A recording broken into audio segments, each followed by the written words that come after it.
இன்று யாழ்ப்பாணத்தில் பேசுபொருளாக ஒரு விடயமாக ஆலய திருவிழாவில் அலங்கரிக்கப்பட்ட மின்குமிழ்களால் 200க்கும் அதிகமான மக்கள் கண் நோயினால் பாதிக்கப்பட்டு யாழ் போதனா வைத்தியசாலையில் சிகிச்சைக்காக தொடர்ச்சியாக அனுமதிக்கப்பட்டு வருகின்ற விடயம் பேசுபொருளாக மாறியுள்ளது.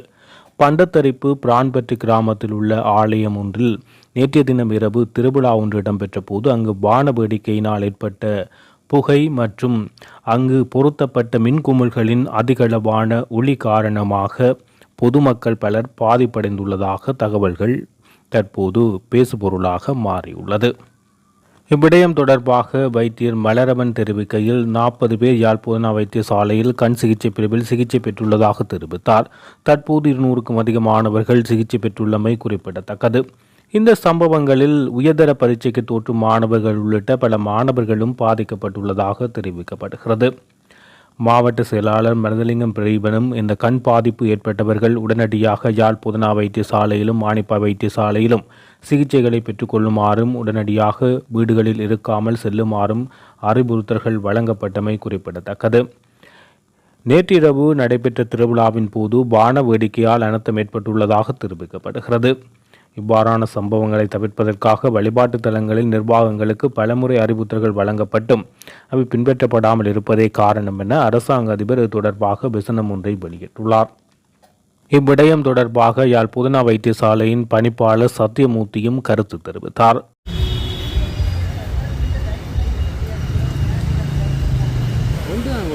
யாழ் போதனா வைத்தியசாலை கண் விடுதி பகுதிக்கு தற்போது வரை 157 கண் பாதிப்புக்கு உள்ளானவர்கள் அனுமதிக்கப்பட்டிருக்கின்றார்கள்.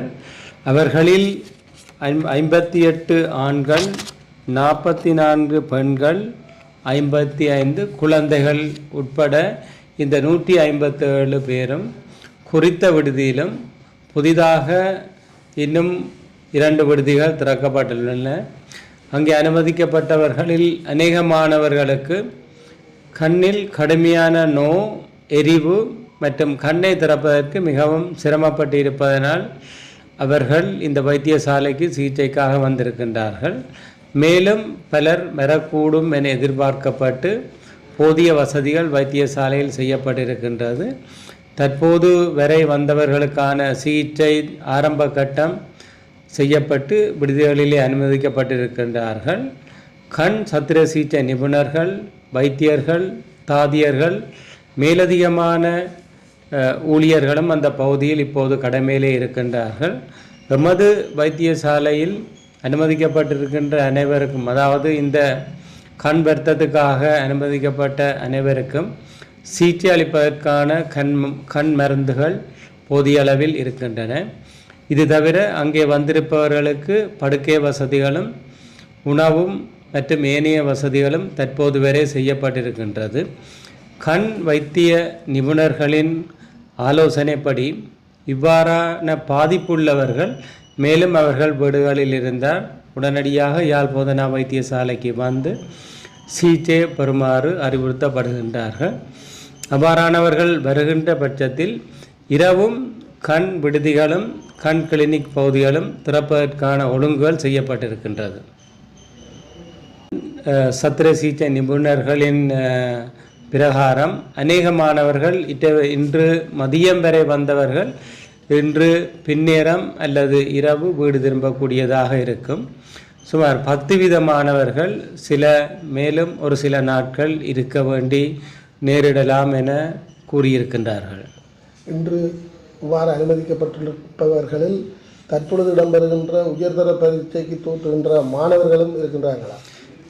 ஆம், 2 மாணவர்களுக்கு சிகிச்சை அளிக்கப்பட்டு அவர்கள் இன்று மதியம், அதாவது 2 மணி பரீட்சைக்காக இருவர்கள் விடுதிகளிலிருந்து வெளியேறிவிட்டார்கள். அவர்களுக்கு தொடர் சிகிச்சைக்கு ஏதாவது பரீட்சை மண்டபத்திலே விசேட ஏற்பாடுகள் ஏதாவது செய்யக்கூடிய சந்தர்ப்பம் உண்டா? அவர்களுக்கு குறித்த நேரத்துக்குள் தேவையான மருந்துகள் வழங்கப்பட்டிருக்கின்றன. பரீட்சை முடிந்ததும் அவர்கள் கடுமையான மேலும் வருத்தங்கள் இருந்தால் அவர்கள் வைத்தியசாலைக்கு வரும்படி ஆலோசனை கூறப்பட்டிருக்கின்றது. இது விடயமாக அவர்களுடைய பெற்றோர்களுக்கும் அறிவுறுத்தப்பட்டிருக்கின்றது. தற்பொழுது கிராமத்திலும் அறிவுறுத்தல் வழங்கப்படுவதனால் அங்கே களத்தரிசிப்பிலேயே இவ்வாறான ஆரம்ப சுகாதார நடவடிக்கைகள் வழங்கக்கூடிய ஏதாவது ஏற்பாடுகள் விசேடமாக நடமாடும் சேவைகள் ஏற்பாடு செய்கின்றீர்களா? பிராந்திய சுகாதார சேவை பணிப்பாளர் அவருடைய வைத்திய அதிகாரிகள் மற்றும் உத்தியோகத்தர்களோடு அவ்வாறான கடமைகளை மேற்கொண்டு அங்கே இருக்கின்றவர்கள், அதாவது பாதிப்புக்குள்ளானவர்களை அனுப்புவதற்கான நடவடிக்கை எடுத்துள்ளார்கள். சக்தி பூர்வத்துக்கு அப்பால் மேற்கொள்ளப்படுகின்ற சில சம்பவங்கள் தொடர்ச்சியாக இடம்பெறுவதே இவ்வாறான வீண் விரயத்தை அல்லது வீணான ஒரு அசம்பாவிதங்களை ஏற்படுத்துவது தொடர்பில் கிராம மட்டத்தில் ஏனைய அமைப்புகளோடு சேர்த்து என்ன நடவடிக்கையை மேற்கொள்ளலாம் என்று எதிர்பார்க்கிறீர்கள் அல்லது ஏதாவது முன்னேற்பாடுகள் உண்டா? நிச்சயமாக சுகாதார அமைச்சு ஏற்கனவே இது பற்றிய ஒரு அறிக்கையை சமர்ப்பித்திருக்கின்றது. குறிப்பாக இந்த லேசர் லைட் பாவிக்க தடையை செய்துள்ளது, அதாவது பாவிக்க வேண்டாம் என அறிவுரை வழங்கியுள்ளது. இருப்பினும் எமது பகுதிகளில் அதனுடைய கட்டுப்பாடுகள் மிகவும் குறைவாக இருக்கின்றது. ஆகவே ஆலயங்களுக்கு பொறுப்பானவர்கள், ஆலயங்களிலே நடத்துகின்றவர்கள், பொதுமக்கள் பெருமளவில் கூடுவதனால் நெரிசல்கள் மற்றும் இவ்வாறு அதிகளவில் வெடிகளை பாவிப்பது, தேவையற்ற ஒளிகளை அதிகளவில் பாவிப்பது அவர்களுக்கு கண் ஆபத்து மாத்திரமல்ல, இதுபோன்ற ஏனைய ஆபத்துகளும் ஏற்பட வாய்ப்பு இருக்கின்றது. குறிப்பாக சமூக ஊடகங்கள் இருக்கின்றபடியினால் அதிகளவில் ஒரு செய்தி ஒன்றை பிரசுரிக்கின்ற போது மக்கள் ஆர்வத்தோடு அப்பகுதிக்கு செல்வதனால் நெரிசல்களினால் சிக்கி பல்வேறு விதமான சுகாதார கேடுகள் ஏற்படலாம். ஆகவே ஆலயங்கள் உண்மையில் எங்களுடைய அறிவுறுத்தல் அல்லது எங்களுடைய ஆலோசனையின்படி அது மிகவும் பக்திபூர்வமாக இருக்க வேண்டும். தேவையற்ற நிகழ்வுகளை நிச்சயமாக தவிர்க்க வேண்டும். இது ஒரு பக்கம் பொதுமக்களுக்கு பெரும் சுகாதார அசௌகரியங்களை ஏற்படுத்துகின்ற போது பொருளாதாரத்திலும் பெரும் அதாவது பெருமளவில் நிதி மற்றும் பொருள் செலவு ஏற்படுகின்றவற்றை தவிர்க்கலாம் பொதுமக்கள். இந்த நிலையில் அந்த பண்டத்தரிப்பு பிரான்பற்று முருகன் ஆலயத்தின் திருவிழாவின் போது நூற்றுக்கணக்கானோரின் கண் பாதிப்புக்குள்ளான சம்பவம் தொடர்பில் விசாரணைகள் போலீசாரால் ஆரம்பிக்கப்பட்டுள்ளது. கண் பாதிப்புக்கான காரணத்தை கண்டறியும் நோக்கில் போலீசார் மற்றும் சம்பந்தப்பட்ட அதிகாரிகள் விசாரணைகளை தீவிரப்படுத்திய நிலையில் ஆலய வளாகத்தில் பொருத்தப்பட்டிருந்த அதிக சக்தி கொண்ட சீன தயாரிப்பு மின் விளக்குகள் சிலவற்றை போலீசார் தம்முடைய கட்டுப்பாட்டுக்குள் கொண்டு வந்துள்ளனர்.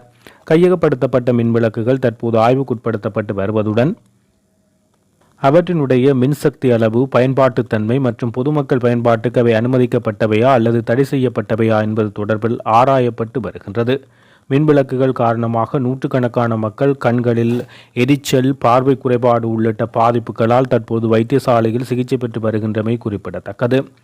யாழ் போதனா வைத்தியசாலையில் 120 பேரும், தெல்லிப்பளை ஆதார வைத்தியசாலையில் 46 பேரும் தற்போது இந்த கண் சிகிச்சைக்காக அனுமதிக்கப்பட்டுள்ளதாக வைத்தியசாலை வட்டாரங்கள் தகவல் தெரிவித்துள்ளது.